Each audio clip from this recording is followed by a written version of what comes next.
జాతీయవాద జర్నలిజానికి అసలైన వేదిక నేషనలిస్ట్ హబ్ ని సబ్స్క్రైబ్ చేసుకోండి. నోటిఫికేషన్స్ కోసం బెల్ ఐకాన్ పై క్లిక్ చేయండి. కుటుంబం అన్న మాటకు అర్థమే మారిపోతున్నట్టుగా కనబడుతోంది. వసుదైక కుటుంబ భావన నుంచి నువ్వు సంకుచితమైన కుటుంబ భావన వైపు నువ్వు వెళ్ళినావు. వాళ్ళ పిల్లలతో మాట్లాడడానికే వాళ్ళకి టైం దొరుకుతలేదని కదా గొడవ. డబ్బు ముఖ్యం అనేటటువంటి సమాజంలోకి నువ్వు వెళ్ళిపోయినావు. సంబంధం యొక్క విలువనే నీకు తెలియనప్పుడు సంబంధాన్ని నువ్వు ఎట్లా అనుసరిస్తావు? మీ భర్త ఏం చేస్తున్నాడు లేదా మీ భార్య ఏం చేస్తుందని అడగకూడదు. ఇదేంటి సంస్కృతిని పాటించకుండా భార్య ఏంటి భర్త ఏంటి? బిగ్ బాస్ సంస్కృతి మన దగ్గర ఉందా? నమస్తే. భారతీయ సనాతన సంస్కృతిలో కుటుంబ వ్యవస్థకి అత్యంత ప్రాధాన్యత ఉంది. పూర్వకాలంలో ఉమ్మడి కుటుంబాలు అనేవాళ్ళు, ఇప్పుడు న్యూక్లియర్ ఫ్యామిలీస్ అంటున్నాం. అంటే నేను, నా భార్య, నా పిల్లలు అంతవరకే ఆగిపోతున్న పరిస్థితులు కనబడుతున్నాయి. ఇంకాస్త ముందుకెళితే అసలు ఈ పెళ్ళి అనే కాన్సెప్టే అక్కర్లేదు, అసలు కుటుంబమే అనేది అక్కర్లేదు అనే దగ్గరికి వచ్చింది. ఇంతకుముందంతా కూడా అట్లీస్ట్ భార్య భర్త అనే మాటలు మాట్లాడేది, ఇప్పుడు భార్య భర్త అనేది కూడా మాట్లాడకూడదని కార్పొరేట్లో హుకుం జారీ చేస్తున్న పరిస్థితులు ఉన్నాయి. పార్ట్నర్ అనే మాట ఇప్పుడు వచ్చింది. ఆ పార్ట్నర్ కూడా కాదు, ఇప్పుడు ఇంకా చెప్పాలంటే సహజీవనము, ఇంకా ముందుకెళితే అసలు మగవాడు మగవాడినే చేసుకోవచ్చు, ఆడవాళ్ళు ఆడవాడినే ఇట్లాంటి ఒక విభిన్నమైన విచ్ఛిన్నకరమైనటువంటి అనేక అంశాలు ఈ మధ్యకాలంలో ప్రజల్లోకి వస్తున్న టైంలో కుటుంబ వ్యవస్థ గురించి మనం ఈరోజు మాట్లాడదాం. ప్రస్తుతం మనతో ఉన్నారు డాక్టర్ భాస్కర్ యోగి గారు, ప్రముఖ రచయిత, కాలమిస్ట్. నమస్కారం సార్. ఇందాక నేను ఇంట్రడక్షన్లో చెప్పినట్టుగా కుటుంబం అనేదే భారతీయ సనాతన సంస్కృతికి ఒక మూలము. ఇది నిజంగా వివాహ వ్యవస్థ, కుటుంబ వ్యవస్థ ఇదే ఈ దేశాన్ని ఒక రకంగా చెప్పాలంటే చాలా సంవత్సరాలుగా నడుపుతూ వచ్చిందని చెప్తారు. ఇప్పుడు ఆ కుటుంబం చిన్నాభిన్నమవుతున్న పరిస్థితులు కనబడుతున్నాయి. కుటుంబం అన్న మాటకు అర్థమే మారిపోతున్నట్టుగా కనబడుతోంది. సో ఒక రూఫ్ కింద ఎవరైనా ఎవరితోనైనా ఎలాగైనా ఉండవచ్చు అనే ఒక పరిస్థితులు వచ్చిన నేపథ్యం, బంధాలు బాంధవ్యాలు ఇవేవి పెద్దగా అవసరం లేని ఒక సమాజంలోకి మనం వెళ్ళబోతున్నామా? కుటుంబం అంటే అసలు ఏంటి? ఇప్పుడు జరుగుతున్న పరిణామాలను మీరు ఎట్లా చెప్తారు? అంటే అనాగరికమైనటువంటి మనుషుల మధ్య ఒక నాగరికమైనటువంటి సంబంధ విలువల్ని మెయింటైన్ చేయించేది, నడిపేటటువంటి వ్యవస్థ కుటుంబ వ్యవస్థ. అంటే అనాగరికమైన తత్వం నుంచి నిన్ను కాపాడుతుంది. వ్యక్తి ఎప్పుడైనా సరే వ్యక్తి అనేవాడు ఒక్కడే ఉంటాడు, ప్రపంచం అంతా మళ్ళీ వానికి పరాయిదే. అంటే మీ లోపల నుంచి మీరు చూస్తూ ఉంటారు. కానీ నీకు అమ్మ అయినా, చెల్లి అయినా, భార్య అయినా, ఇంకెవడో రాజకీయ నాయకుడైనా, లేకపోతే ఒక వ్యాపారస్తుడైనా, నీ ముందు నీ దగ్గర పనిచేసే వ్యక్తి అయినా, నీవు ఒక దగ్గర పనిచేసేటటువంటి యజమాని అయినా, అందరూ నీకు పరాయి వాళ్ళే కదా నీ వరకు అట్లా ఆలోచిస్తే. భారతీయ సంస్కృతి ఏం చేసిందంటే, అంటే భారతీయ ఋషులు, భారతీయ చింతన తత్వము కొన్ని పాత్రల ద్వారా ఈ కుటుంబ వ్యవస్థకు సంబంధించినటువంటి ఒక నిర్మాణాన్ని మనకు చూయించారు. వాళ్ళు చూయించి ఏం చేశారంటే, ఇట్లా జీవించడానికి అనుగుణంగా నీవు ఈ సంబంధ బాంధవ్యాలను పెట్టుకో అని చెప్పారు. ఆ సంబంధ బాంధవ్యాల్లో మరి వ్యక్తికి జననం ఇచ్చేటటువంటి ఒక వ్యవస్థ, ఆ జననం ఇచ్చేటటువంటి వ్యవస్థ అమ్మ నాన్న, క్షేత్రము బీజము రెండు అమ్మ నాన్నలుగా చూపించారు. అంటే నువ్వు అక్కడి నుంచి వచ్చావు, నువ్వు రావడానికి ఒక మూలం ఉంటుంది కదా. పెళ్ళి అనేది తర్వాత విషయం. నువ్వు మగవాడితో ఉంటావా, ఆడవాళ్ళతో ఉంటారా, లేదా పెళ్లి చేసుకుంటావా, డేటింగ్లో ఉంటావా, సహజీవనమా, బిగ్ బాసా, ఇవన్నీ తర్వాత రెండోది. మొట్టమొదటి నువ్వు రావడానికి కావాల్సినటువంటి ఒక మూలం ఒకటి ఉంటుంది. ఆ మూలాన్ని వెతికితే అక్కడ నీకు అమ్మ నాన్న ఇద్దరు వ్యక్తులు నీకు కనిపిస్తున్నారు. మరి దాన్ని కూడా స్ట్రీమ్లైన్ చేయాలి కదా, సిస్టమేటిక్ ఉండాలి కదా. అమ్మ నాన్న అంటే ఎవడమ్మ, ఎవడికి అమ్మ, ఎవడికి నాన్న, ఎవరు అమ్మ ఎవరు నాన్న అని ప్రశ్న వస్తుంది కదా. కాబట్టి దానికి ఒక ఆ స్ట్రీమ్లైన్ చేయడం కోసం ఏం చేశారంటే ఒక వివాహం అనే ఒక పద్ధతి పెట్టారు. సరే, దాంట్లో పూర్వకాలంలో మానుష వివాహాలు, దైవ వివాహాలు, గాంధర్వ వివాహాలు, రకరకాల పద్ధతులు, 8 రకాల వివాహాలు, అష్టవిధ వివాహాలు ఉన్నాయి. సరే, ఈ కాలంలో ఈ చట్టాలు ఎట్లయితే మనకు ఆ రాజ్యాంగ సవరణ చేసుకున్నట్టుగానే అవి కూడా మారిపోతుంటాయి. స్మృతులలో 50 పైగా స్మృతులు ఉన్నాయి, మనకి 52 పైగా స్మృతులు ఉన్నాయి. ఒక్కొక్క కాలంలో ఒక్కొక్క స్మృతిని అనుసరిస్తూ మన వాళ్ళు చేస్తూ వచ్చిండ్రు. సరే, ఇప్పుడు ఆధునిక కాలంలో మనం రాజ్యాంగాన్ని అవలంబిస్తూ ఉన్నాం.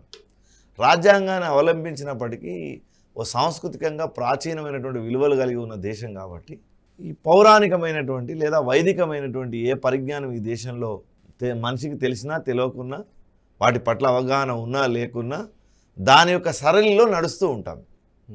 అంటే ఒక పల్లెటూరులో ఉండేటటువంటి వ్యక్తికి వేదాల పేర్లు 4 పేర్లు తెలియకపోవచ్చు, రామాయణంలో ఉన్నటువంటి ఏకపత్ని వ్రతం తెలియకపోవచ్చు, కానీ ఒకే భార్యతో ఉంటాడు. జీవితంలో తను పెళ్లి చేసుకోవడం, పెళ్లి చేసుకున్న తర్వాత ఒక భార్యతో ఉండడం, పిల్లల్ని కనడం, ఆ పిల్లలకు తానేదో సంపాదించి పెట్టడం, వాళ్ళని చదివించడం, పెద్దవాళ్ళని చేయడం, సమాజంలో ఒక బాధ్యత కలిగినటువంటి వ్యక్తులుగా తయారు చేయడం. ఈ తయారు చేయడానికి తన ఒక్కడి నుంచి కాదు కాబట్టి తనతో పాటు జరిగేటటువంటి అన్ని అనుష్ఠానాలకు అంటే కర్మలకు, కార్యక్రమాలకు కొంత వ్యవస్థ అవసరం. ఆ వ్యవస్థ పేరే కుటుంబం.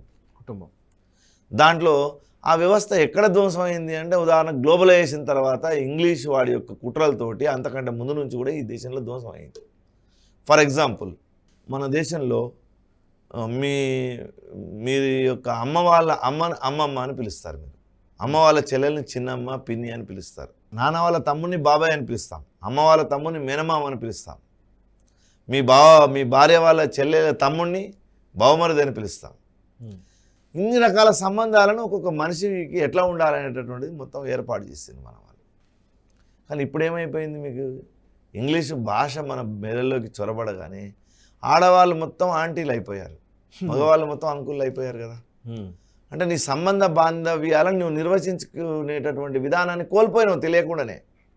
అందుకే ఇప్పుడు ఇవన్నీ వచ్చినాయి, సహజీవనము, డేటింగ్లు ఎందుకు వచ్చినాయంటే సంబంధం యొక్క విలువనే నీకు తెలియనప్పుడు సంబంధాన్ని నువ్వు ఎట్లా అనుసరిస్తావు, సంబంధంతో నువ్వు ఎలా ప్రవర్తిస్తావు, ప్రవర్తనలో మార్పే కదా ఇదంతా మీరు చెప్పేటటువంటివన్నీ. ఏ ప్రవర్తనలో మార్పు?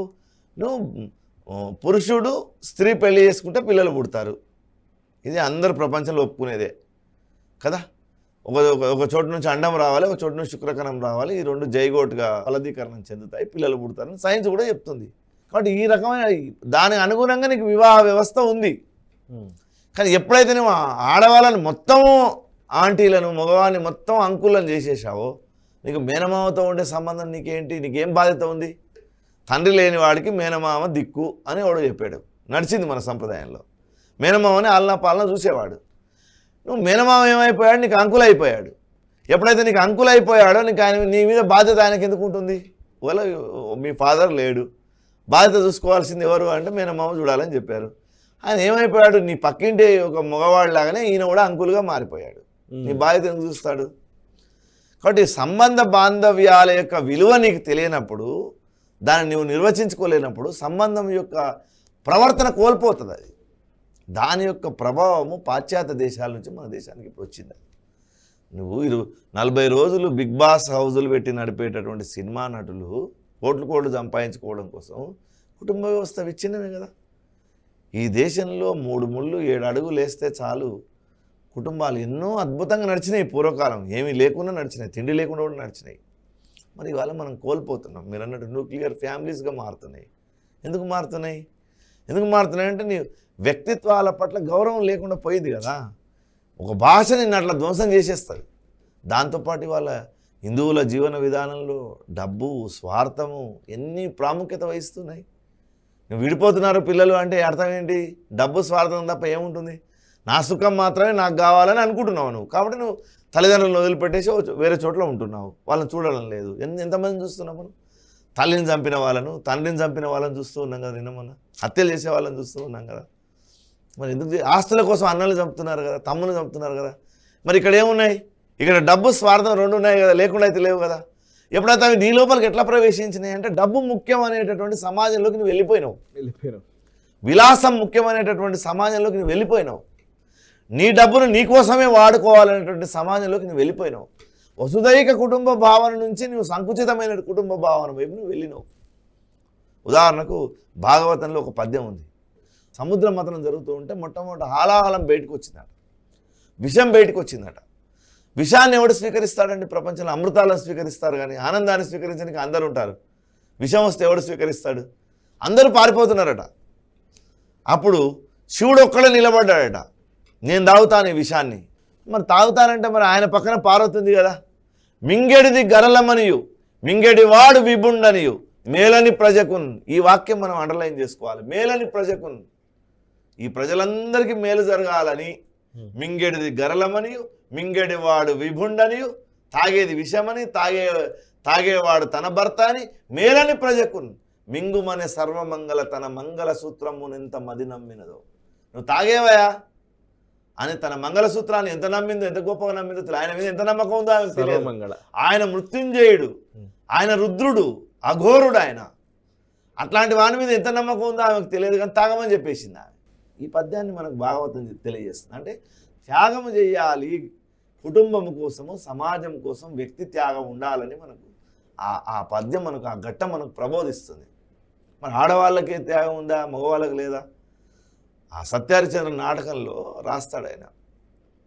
భార్య చంద్రమతిని సత్యహరిచంద్ర వదిలిపెట్టిన తర్వాత ఆయనంతకు ఆయన అనుకుంటూ అంటాడు, రాజ్య వియోగమునకై పరితపించను, మహారణ్యవాసాది ఘోర దుఃఖములెన్ని సంభవించినను గనింపను, కడకు అతి నీచితంబగు ఈ చండాల దాస్యమును కూడా గనింపను గాని, చేపట్టిన దాది నన్నే పరమదైవముగా భావించి నా మూలమున తనకెంత లేసి కష్టములు సంభవించినను క్షమాగుణ సంపత్తి చే సహించుటయే కాక తన్నొక్కడికి నే అమ్మ చూపినను నాథ సత్య ప్రతిష్టకయ్యు నర్చు నీచ కార్యములు కూడా సగౌరవములే అని నాకు ఉత్సాహమును కలిగించి నా సత్యదీక్షం కాపాడిన నా అర్ధాంగ లక్ష్మి చంద్రమతీదేవి వియోగ దుఃఖము నేను ఏ గతిని భరించగలను అని హరిశ్చంద్రుడు వాపోతాడు భార్య గురించి. కాబట్టి ప్రతి వాళ్ళు స్పందించేటటువంటి గుణం కుటుంబంలో కనిపిస్తుంది. ఎవరికి ఆపద వచ్చిందంటే నిలబడతాడు. రాముడు, లక్ష్మణుడు, భరతుడు, శత్రుఘ్నుడు ఆడుకుంటూ ఉంటే వాళ్ళందరూ ఆటలో గెలిపించడానికి రాముడు ప్రయత్నం చేసేవాడట. తాను ఓడిపోయి తమ్ముని గెలిపించడానికి ప్రయత్నం చేసేవాడు. తమ్ముడు బాధపడేవాడు. భరతుడు వాళ్ళ అమ్మ దగ్గరికి వెళ్ళి, అమ్మ ఈరోజు అన్నయ్య నా కోసం బాధపడిపోయాడు, నా కోసం ఓడిపోయాడే అని. అట్లాంటి ఒక మానవీయ సంబంధాలు. అట్లనే తన ఇంట్లో చూశాడు, 3 భార్యల్ని దశరథుడు చేసుకున్నాడు. రాముడు అనుకున్నాడు ఏకపత్ని వ్రతం అనేటటువంటి ఒక వ్రతాన్ని ఈ ప్రపంచానికి ఇవ్వాలనుకున్నాడు. తాను ఏకపత్ని వ్రతం పూనాడు ఆయన. ఒకటే మాట, ఒకటే భార్య అనే, ఒకటే బాణం అనేటటువంటి మాట లోకంలోకి వచ్చిందంటే ఎంత ప్రసిద్ధం కావాలి. ఒకటి ఆ రోజు ఒక సంస్కరణని, ఒక విప్లవమే. ఈరోజు చిన్న చిన్న పనికిరాని పనులు చేసి ప్రతివాడు విప్లవకారుడు అంటుంటారు. 4 రొట్టెలు పంచి కూడా నేను విప్లవకారుని, సంస్కర్తని అంటాడు ఒకడు. కానీ ఇలాంటి సామాజికమైనటువంటి మార్పు తీసుకురావడానికి ప్రయత్నం 8000 ఏళ్ల కింద రాముడు చేశాడు కదా, కృష్ణుడు చేశాడు. ఒక ధర్మము, ఒక అధర్మం 2 వైపులు ఉన్నప్పుడు దాన్ని నిలబెట్టే ప్రయత్నం చేశాడు. నిలబెట్టే ప్రయత్నం సాగనప్పుడు యుద్ధం పేరుతో యుద్ధం చేయించి అధర్మాన్ని నశింపజేసి ధర్మాన్ని నిలబెట్టాడు. ఆ ధర్మాన్ని నిలబెట్టడంలో నువ్వు తండ్రివా, మామవా, మేనమామవా, తాతవా, చిన్నానవా, పెదనాన్నవా, బాబాయివా అని చూడలే. అక్కడ చూడకుండా నువ్వు వేసేవాళ్ళని అన్నాడు అర్జునుడిని. అంటే ఆ అధర్మం వైపు నువ్వు నిలబడొద్దని కృష్ణుడు మనకు సందేశం ఇస్తున్నాడు. ఆ కుటుంబాల మధ్య రాజలోకమునెల్ల కాపాడమని నీ యొద్దకు యాచించుటకై వచ్చింది మా అమ్మ అని ధృతరాష్ట్రంతో అంటాడు. ఎందుకోసం రాజలోకం అంటే ఈ ప్రజలందరికీ ధన నష్టం, జన నష్టం కలగొద్దని. ఇట్లా వ్యవస్థను కాపాడేటటువంటి ఒక ప్రయత్నం మన దేశంలో జరుగుతూ వచ్చింది. ఈ కాలంలో కుటుంబ పరంగా అనేక రకాలైనటువంటి ప్రభావాలు మన మీద ఉన్నాయి. ఆ ప్రభావాలు, స్వార్థం ఉంది, దాంట్లో డబ్బు ఉంది, కుటుంబ ప్రబోధనం లేదు. ఎవరు చెప్పేవాళ్ళు ఎవరున్నారు, అనుసరించే వాళ్ళు ఎవరున్నారు? ప్రతి వాళ్ళలో ఈ స్వార్థము ప్రవేశించిన తర్వాత కుటుంబ వ్యవస్థ ఎట్లా నిలబడదు కదా. అంటే ఇప్పుడున్న పరిస్థితుల్లో రణగుణ ధ్వనులు, బిజీ లైఫ్, వాళ్ళ పిల్లలతో మాట్లాడడానికే వాళ్ళకి టైం దొరుకుతలేదని కదా గొడవ. అది నువ్వే చేసుకున్నావు కదా. మన ఏవ మనుష్యానం కారణం బంధ మోక్షే. కృష్ణుడు అంటున్నాడు, నీ యొక్క మొత్తం అన్ని బంధాలకు నువ్వే కారణం. నీ వ్యాపారం నువ్వు పెట్టుకున్నావు, నువ్వు అశాంతితో ఉన్నావు. నీకు ప్రకృతి ఇచ్చింది 100 సంవత్సరాలే కదా, అంతకంటే ఎక్కువ బతకవు కదా. ఎన్ని సంపాదించినా, ఎంత చేసినా, నువ్వు ఎన్ని డబ్బులు సంపాదించినా, ఎన్ని మేడలు కట్టినా, ఎన్ని ఎకరాల భూమి కొన్నా, ఎంత పెద్ద రియల్ ఎస్టేట్ చేసినా, ఎంత మందిని ముంచినా, ఎంత రాజకీయం చేసినా, ఎంత పెద్ద పదవులు పొందినా, నువ్వు బతికేది 100 సంవత్సరాలే. మరి నీ లిమిటేషన్స్ నీకు తెలియకపోతే ఎట్లా?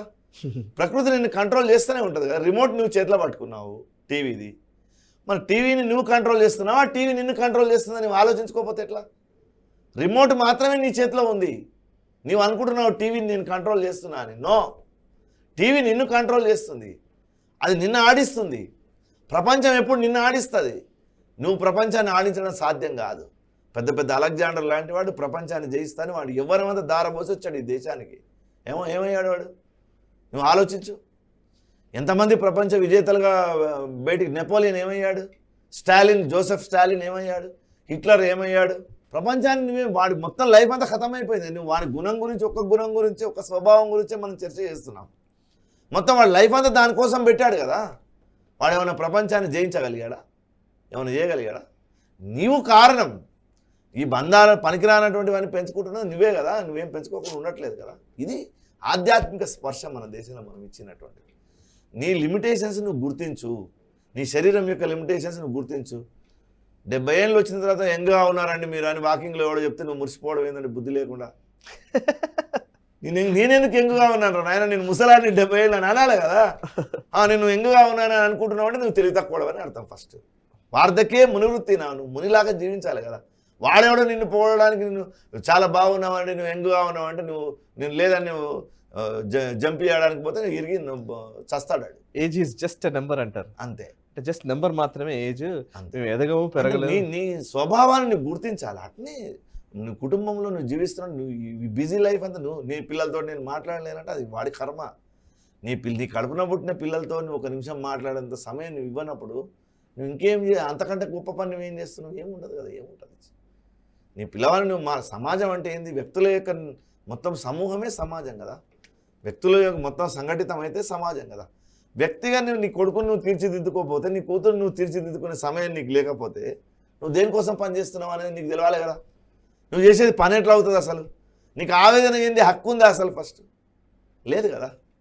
కాబట్టి ఇవి చాలా ప్రాథమికమైనటువంటి విషయాలు ఆలోచిస్తే కానీ కుటుంబం అంటే పూర్వంలాగా మరి ఒక చోటనే వండుకొని, ఒకే చోటనే వ్యవసాయం చేసి, ఒకే చోటనే ఒకే పని చేసి, ఆడవాళ్ళంతా ఇంట్లో పనిచేసి అదెవడి వాళ్ళు చెప్పేవాళ్ళు లేరు. కుటుంబ గౌరవాలు, కుటుంబం యొక్క ప్రతిష్ట, ఒక మనిషి కోసం ఇంకో మనిషి స్పందించే విధానము, ఒక మనిషి కష్టాల్లో ఉన్నప్పుడు మనం స్పందించే విధానము, ఒక మనిషికి సుఖంలో ఉన్నప్పుడు వాడి యొక్క ఆనందంలో భాగం పంచుకునేటువంటి విధానం, ఈ మినిమం సెన్స్ అన్న కోల్పోతున్నాం కదా మనం. ఆ సెన్స్ కోల్పోకుండా ఉండడమే కుటుంబం. ఆ చిన్నపాటి సున్నితమైన సెన్స్ అన్న నీకు ఉండాలి కదా. అది కూడా నువ్వు కోల్పోతున్నావు అంటే నీ కర్మ. అంతకంటే ఎక్కువ ఎవడు ప్రపంచంలో ఏం చేయలేడు. ఈ నీవు వ్యాపార సంబంధాలైనా, ధన సంబంధమైన విషయాలైనా, ఉద్యోగ సంబంధం విషయాలు అన్నీ నువ్వు కోరుకునేవే కదా. మరి నువ్వు కోరుకున్నప్పుడు నువ్వు ఒకటి కోల్పోతున్నావు కదా. ఆ కోల్పోయేదాన్ని ఎట్లా ఫుల్ఫిల్ చేయాలనేది నీ చేతుల్లోనే ఉంది. అది ఈ మధ్యకాలంలో కార్పొరేట్ సంస్థల్లో అంటే నేను ఇందాక అడిగిన ప్రశ్నలో, అంటే బేసికల్లీ ఇంట్రడక్షన్లో చెప్పినాను, ఈ కార్పొరేట్ సంస్థలన్నింటిలో ఏంటంటే ఒక కొత్త రూల్ వచ్చింది. అదేంటంటే, అంటే కొంతమంది చెప్తున్న మాటలు ఇవి, కొన్ని ప్రశ్నలు అడగకూడనివి.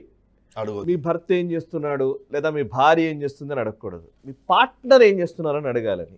అక్కడ దాన్ని ఆ పదం ప్లేస్లో ఇదో పెట్టాలని. మళ్ళీ మీరు ఇంకొక వ్యక్తితో మాట్లాడేటప్పుడు కానీ, వాళ్ళ పిల్లల విషయంలో కానీ, వాళ్ళ కుటుంబానికి సంబంధించిన అంశాల విషయంలో ఒకరు ఇంకొకరితో అసలు కొన్ని విషయాలు మాట్లాడకూడదు అని నిబంధనలు కూడా ఉన్నాయి. అంటే కార్పొరేట్ సెక్టార్ అంతా మనకు వచ్చిందంతా పాశ్చాత్య దేశాల నుంచి వచ్చింది. మన దేశం సంప్రదాయం కాదు. దాంట్లో ఏంది, ఈ మధ్యకాలంలో ఈ ఐటీ ఇప్పుడు మన కుటుంబాల్లో కూడా వచ్చేసినాయి. ఐటీ పరిశ్రమ విపరీతంగా పెరిగిన తర్వాత ఏంటంటే బయట వాళ్ళు చేస్తున్నారు, లోపల వాళ్ళు చేస్తున్నారు, అందులో పనిచేసే వాళ్ళు. వాళ్ళ దృష్టిలో భార్య భర్త అనేటటువంటి దానికి లేదని చెప్పాను కదా, నిర్వచనం లేదని చెప్పాను కదా. వాళ్ళ దృష్టిలో లేదు. వాళ్ళు పార్ట్నర్, ఎవడైనా పార్ట్నరే, అంతేగాని వాళ్ళకు ఆ దృష్టే లేదు వాళ్ళకు. కాబట్టి ఆ దృష్టి లేనప్పుడు ఏంటి, కల్చర్ ఎప్పుడైతే నీకు లేకుంటుందో వాడి ప్రిన్సిపల్ కూడా అదే ఉంటుంది, సిద్ధాంతం కూడా అదే ఉంటుంది. బేసిక్గా వాడు ఏం చేయాలి అనేది అదే ఉంటుంది. తర్వాత కార్పొరేట్ సెక్టార్ అంతా కూడా వ్యాపారం ఏమైంది కదా, అది డబ్బు కోసం పనిచేసేది. అది వేరే ప్రయోజనం లేదు వాళ్ళకి వేరే ప్రయోజనం ఏముంది? సమాజ ఉద్ధరణ ఏమైనా ఉందా? ఓ టెక్నాలజీ కొత్తది వచ్చిందంటే ఆ టెక్నాలజీని సమాజంలోకి ప్రవేశపెట్టి దాని ద్వారా డబ్బు ఎట్లా సంపాదించడం, అంటే వాళ్ళని నిందించడం లేదు. వాళ్ళు పెట్టుకున్నటువంటి సిస్టమ్ అది. దాంట్లో ఏముంటుంది, రోజు నన్ను భార్య లేదని అడిగాడని ఒక ఆమె కంప్లైంట్ చేసింది అనుకోండి, నువ్వు ఎవరు భార్య అని అడిగిందని కంప్లైంట్ చేసిన వాడి పని ఆగిపోతుంది కదా. వాడు నిమిషం లెక్కేసుకొని డబ్బులు ఇస్తాడు వాళ్ళకి. కాబట్టి ఏంది, వాడి వివాదాలు అవసరం లేనటువంటివన్నీ ఎందుకు, ప్రతిదానికి ఒక ఫుల్ స్టాప్ పెట్టడానికి వాడు ఏం చేస్తాడంటే ఓవరాల్గా దాన్ని గుండు సున్న చుట్టేస్తాడు, ఏమీ లేకుండా దాన్ని మూసేస్తాడు. వాడు ఆ మూసేసే విధానం వాళ్ళ దగ్గర సక్సెస్ అయింది, ఎందుకంటే వాళ్ళకున్న సిస్టమే అట్లా ఉంది. మన దగ్గర సక్సెస్ కాదు, మన దగ్గర సంఘర్షణ మొదలవుతుంది. ఎందుకు ఇట్లా అంటారు, మీరేమంటారు, ఇదేంటి సంస్కృతిని పాటించకుండా భార్య ఏంటి భర్త ఏంటి, మరి బిగ్ బాస్ సంస్కృతి మన దగ్గర ఉందా? నేను అడుగుతున్నాను. బిగ్ బాస్ పెట్టినటువంటి వాడు మన సినిమా యాక్టర్ పెట్టాడు కదా, ఆయన్ని మళ్ళీ అన్నమయ్య సినిమా తీస్తాడు కదా, అవసరమైతే అన్నమయ్య పాత్ర కూడా ఇస్తాడు కదా. మరి ఈ సంఘర్షణ ఎవడు భరించాలా, ఎట్లా భరించాలి మనం? నేనేమంటున్నానంటే ఇవి సాంస్కృతికమైనటువంటి సంఘర్షణలు అన్నట్టు ఇవన్నీ కూడా. ఇవన్నీ జరగడానికి కారణం ఏంటంటే మన యొక్క ధోరణులు ప్రపంచవ్యాప్తం అవుతున్నాయి. అంటే మన సంస్కృతి అట్లా అంటే మరి మన వాళ్ళు వెళ్ళి అమెరికాలో ఆలయం కడుతున్నారు, వాడు ఆలయం చూస్తే ఏ కైసా బనాయ్ క్యా బనాయ్ వాట్ ఇస్ దిస్ అని అనుకుంటాడు కదా. కాబట్టి ఈ సంఘర్షణ జరుగుతుంది. సంఘర్షణ జరిగిన తర్వాత నవనీతం లాగా ఒకటి బయటకు వస్తుంది, వెన్నలాగా ఏదో ఒకటి బయటకు వస్తుంది. ఆ బయటకు వచ్చేటటువంటి విధానమే కావాలా. ఎప్పుడో రోజు మంచి జరుగుతుంది, అట్లేం లేదు. అది జరగాలని కోరుకుందాం. మొట్టమొదటి మనం కుటుంబం అనగానే మన మైండ్లో కూడా పాతకాలం ఒక భవంతి ఇల్లు, దాంట్లో ఒక ముసలాయన పెద్ద ఆయన ఉంటాడు, ఆయన కూర్చొని అందరిని కంట్రోల్ చేస్తున్న నలుగురు కొడుకులు ఉంటే ఆయనకి ఏం పని చెప్తే అది వినాలా. ఆ దృష్టితో యాంగిల్ చూడొద్దు, మనం కూడా ఇప్పుడు చూడొద్దు. కుటుంబం అంటే ఏంటంటే వ్యక్తులు, రక్త సంబంధికులు, ఎవడు ఎక్కడున్నా స్పందించే గుణం. ఇప్పుడు మీరు ప్రపంచంలో జరిగే ప్రతి సంఘటనకు మీరు స్పందించారు, కేవలం మీతో సంబంధం ఉన్న వ్యక్తులకు మాత్రమే స్పందిస్తారు. మీరు మీకు తెలిసిన వ్యక్తుల కోసం మాత్రమే స్పందిస్తారు. ప్రపంచంలో జరిగేటటువంటి ప్రతి సెకండ్లో జరిగేటటువంటి లక్షల సంఘటనలకు అన్నిటికీ మీకు భావోద్వేగాలు రావు. ఓకే, భావోద్వేగాలు కేవలం మీ వ్యక్తిగతమైనటువంటి వాటికి మాత్రమే మీ లోపల ఉంటుంది. ఉదాహరణకు ఒకరి తండ్రి చనిపోతే అతను ఏడుస్తాడు, ఎందుకంటే అతనికి ఇతనికి ఉన్నటువంటి సంబంధం కదా అది. ఆ సంబంధం మీకు బయట కనిపించదు, అది అమూర్తంగా ఉంటుంది, దానికి రూపం లేకుంటుంది. ఆ సంబంధానికి కళ్ళకి నీళ్ళు వస్తాయి. అమ్మ ప్రేమ చేసి ఉంటుంది, అమ్మ లేకుంటే అమ్మ చనిపోయినప్పుడు బాధ కలుగుతుంది, దుఃఖం కలుగుతుంది కదా. లేదు, నీకు సంబంధించినటువంటి కుటుంబ సభ్యుడు ఒకటి ఏదైనా మంచి బ్రహ్మాండమైన పార్టీ చేసుకుంటున్నాడు, లేదా ఒక పెద్ద ఉత్సవం చేస్తున్నాడు, ఇంట్లో ఓ పెళ్లి చేస్తున్నారు, దాంట్లో నువ్వు భాగస్వామి అయినప్పుడు నీకు ఆనందం కలుగుతుంది కదా. అంటే ఈ భావోద్వేగాలను నీకు సంబంధించినటువంటి ఒక కెమిస్ట్రీ నీతోటి ఉంటుంది ఎప్పుడైనా సరే. అది బ్లడ్ రిలేషన్లో ఉంటుంది. కుటుంబం అంటే అర్థమైంది, ఇట్స్ ఏ బ్లడ్ రిలేషన్. దాన్ని ఇంకా మన వాళ్ళు ఇంకా లోతుపోయి మన వాళ్ళు చెప్పింది ఏంటంటే, ఉదాహరణకు ఒక వ్యక్తికి మైల పట్టడం అని అంటారు. అంటే 11 రోజులు అయ్యే వరకు మైల పట్టడం చనిపోయిన తర్వాత. అది ఏంది, వాళ్ళ దయాదులంతా మైల పట్టాలని రూల్ ఉంటుంది. మన దాంట్లో ఎవరికి ఎన్ని రోజులు పట్టాలి, ఏ దాయాదికి ఏ తరం దాయాదికి ఎంత పట్టాలని రూల్ పెట్టారు మనం. దానికి మళ్ళీ ఒక ఆధ్యాత్మిక శాస్త్రం ఉంది, మనకు లేకుండా ఏం లేదు. అంటే జీవుడు ఈ శరీరం నుంచి వదిలిపెట్టిన తర్వాత ఎన్ని రోజుల వరకు బయట ఉంటాడు, ఆ జీవుడు యాతనా శరీరం తీసుకున్న తర్వాత ఎట్లా ఉంటాడు, లేదా ఒక దివ్య పురుషుడిగా మారిన తర్వాత ఎట్లా ఉంటాడు, అతనికి ఉత్తమ గతులు కల్పించడానికి ఏ రకమైనటువంటి కర్మకాండ చేయాలి. దీనికంతా మనకు గరుడ పురాణం లాంటివి మొదలైనటువంటి పౌరాణికమైనటువంటి కర్మలు విశేషాలన్నీ ఉన్నాయి కదా. మరి వాటన్నిటిని పాటించే క్రమంలో సంస్కృతి అవసరం పడుతుంది, కుటుంబం అక్కడ అవసరం పడుతుంది. అంటే ఉదాహరణకు మనకు మోక్షనారాయణ బలిని ఒక కార్యక్రమం చేస్తుంటారు మన సంప్రదాయం. అంటే ఒక కుటుంబానికి సంబంధించినటువంటి వ్యక్తి చనిపోయిన తర్వాత ఏ రకమైనటువంటి కర్మకాండ జరిపించకుండా ఆ శరీరాన్ని వదిలేస్తే దాని యొక్క మొత్తం క్రియలు, అంటే వ్యతిరేక క్రియలని నువ్వు అనుభవించాల్సి వస్తుందని చెప్తున్నారు కదా. అన్నప్పుడు నువ్వు శాస్త్రాన్ని నమ్మేవాడవైతే, ఈ దేశంలో ఈ పరంపరను నమ్మేవాడవైతే నువ్వు చేయాల్సిందే. అది చేసినప్పుడు మాత్రమే నువ్వు ప్రశాంతంగా ఉంటావని చెప్తున్నారు కదా. చెప్తున్నారంటే శాస్త్రం చెప్తుంది కదా. శాస్త్రం నీకు ప్రమాణం అంటే అది నీకు కావలసినటువంటి బలాన్ని నీకు ఇస్తుంది, నీకు కావలసినటువంటి మార్గాన్ని నీకు చూపిస్తుందని నువ్వు అనుకున్నప్పుడు, కావలసినటువంటి ఉపమానాన్ని ఉదాహరణ నీకు ఇస్తుంది అన్నప్పుడు నువ్వు నమ్మాల్సింది. కాబట్టి మరి దానికోసమన్నా ఈ కుటుంబ వ్యవస్థలంతా ఉండాలి కదా. ఇవాళ మనం చాలా వృద్ధాశ్రమాలు పెరిగిపోతున్నాయి. మన దగ్గర చతుర్విధ ఆశ్రమాలే పూర్వం ఉండేవి. బ్రహ్మచర్యము, గార్గస్థ్యము, వానప్రస్థము, సన్యాసము 4 ఉండేవి. ఇప్పుడు కొత్త వృద్ధాశ్రమం ఒకటి వచ్చేసింది మనకు. ఆ వృద్ధాశ్రమాలు పెరిగిపోతున్నాయి రోజు రోజుకు. చాలామంది మీరు చెప్తున్నటువంటి కార్పొరేట్ లేదా డబ్బు సంపాదించినటువంటి వాళ్ళు చాలామంది ఇవాళ ఒంటరి జీవితాలు జీవిస్తున్నారు. మన ఒక పెద్ద ఆయన చెప్తూ ఉన్నాడు, 1992 ఎలక్షన్లో పోయినప్పుడు ఒక ఇంట్లో యంగ్ భార్యాభర్తలు, వాళ్ళకి చిన్న పిల్లలు 2. మళ్ళీ సరిగ్గా ఓ 10 ఏళ్ళ ఎలక్షన్కి పోయి చూస్తే ఆ పిల్లలు కాస్త పెద్దగా ఉన్నటువంటి వాళ్ళు. మళ్ళీ ఒక ఎలక్షన్ పోయి చూస్తే వాళ్ళకి 20 ఏళ్ళు వచ్చి మంచి సాఫ్ట్వేర్ ఉద్యోగాలు స్థిరపడ్డట్టు. ఇప్పుడు చూస్తే ఈ మధ్యకాలం చూస్తే 2 సాఫ్ట్వేర్ వాళ్ళు వేరే దేశాల్లో ఉన్నారు. ఈ ముసలాళ్ళు 2 అయిపోయారు వీళ్ళు. మళ్ళీ ఇంకొక 5 ఏళ్లకు మొన్న కొత్త ఎలక్షన్లో, రీసెంట్ ఎలక్షన్లో చూస్తే ఒకటే భార్య లేదా ఒకటే భర్త ఉన్నటువంటి కుటుంబాలు ఉన్నాయి. వాళ్ళకి అన్నం పెట్టేవాళ్ళు లేడు. అలాంటి ఇల్లు కనిపిస్తున్నాయి ప్రచారానికి వెళ్తే అని చెప్తున్నాడు. ఒకటి మరి ఈ స్థితులు మారుతున్నాయి కదా రోజు రోజుకు. తర్వాత ఇవాళ పల్లెటూర్ల పరిస్థితి ఏంటి? భారతదేశంలోనే మనం ఇంత గొప్ప దేశం అని మనం అనుకుంటున్నాము. పల్లెటూర్లలో ఎవరన్నా ఎక్కువ మంది ఉండేటటువంటి వ్యవస్థ ఉందా అసలు? చాలామంది వృద్ధులే ఉంటున్నారు ఊళ్ళల్లో. పిల్లలంతా నగరాలకు వెళ్ళిపోయారు. చాలా చోట్ల ఏదో పండుగలకు పబ్బాలకు వెళ్ళడం రావడం ఇవే జరుగుతున్నాయి. ఈవెన్ దో అమెరికా నుంచి వచ్చే వాళ్ళు కూడా వాళ్ళ తల్లిదండ్రులు చూడడానికి ఏదో 3 నెలలు 4 నెలలు 6 నెలలు వీసాల మీద వస్తూ ఉన్నారు కదా. కాబట్టి కుటుంబ వ్యవస్థ విచ్ఛిన్నము ఈ యొక్క మొత్తం ప్రభావం మనకు కనిపిస్తుంది. డబ్బు సంపాదిస్తున్నాం, చాలా ఆనందం, ఎంటర్టైన్మెంట్, జీవితం బాగా గడుపుతున్నాం, కానీ దీని యొక్క విధ్వంసం, ప్రేమలు, మనస్తత్వాలు విధ్వంసం కూడా అవుతున్నాయి.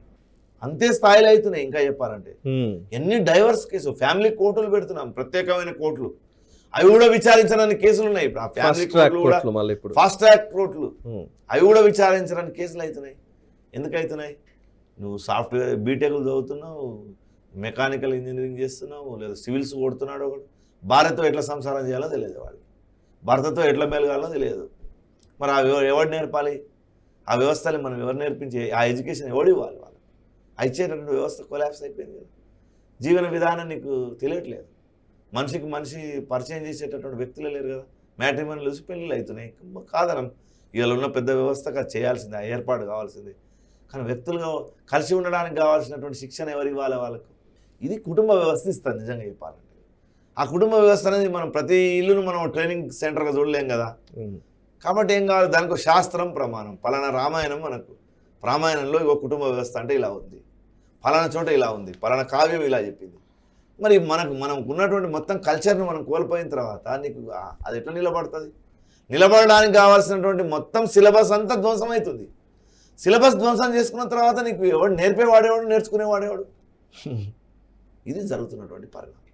దాని కారణంగానే కార్పొరేట్ సెక్టార్లో మిగతా అనేక రకాలు ఉన్నాయి అట్లాంటివి. ఇప్పుడు అదొక పెద్ద రాను అదొక రాజకీయ పార్టీలాగా తయారవుతుంది. ఇదంతా కూడా మళ్ళా ఇదొక వ్యవస్థ. అంటే ఇలా ఉండాలనుకున్నాం మేము, సహజీవనం చేయాలనుకునే వాళ్ళం ఇలా ఉండాలి అని ఒక వ్యవస్థ తయారవుతుంది. ఇప్పటికే మీరు అప్పుడప్పుడు ఓల్డ్ కమ్యూనిస్టులను, హేతువాదులను కొందరు చూడండి. మీరు ఎప్పుడైనా చనిపోయినప్పుడు ఆయన పలానా సహచరితో ఉంటున్నాడు అంటాడు, భార్యతో ఉంటున్నాడు అని రాయడు పేపర్లో రాస్తే. పలానా సహచరితో ఉంటున్నాడు, ఆయన సహచరి పలానా ఆమె అని రాస్తాడు. ఇక్కడ కమ్యూనిస్ట్ నాయకుడి సంతాప సభలో ఆత్మకు శాంతి కలగాలని అన్నారట. ఆత్మ ఏంటి, శాంతి ఏంటి అని అడిగాడట.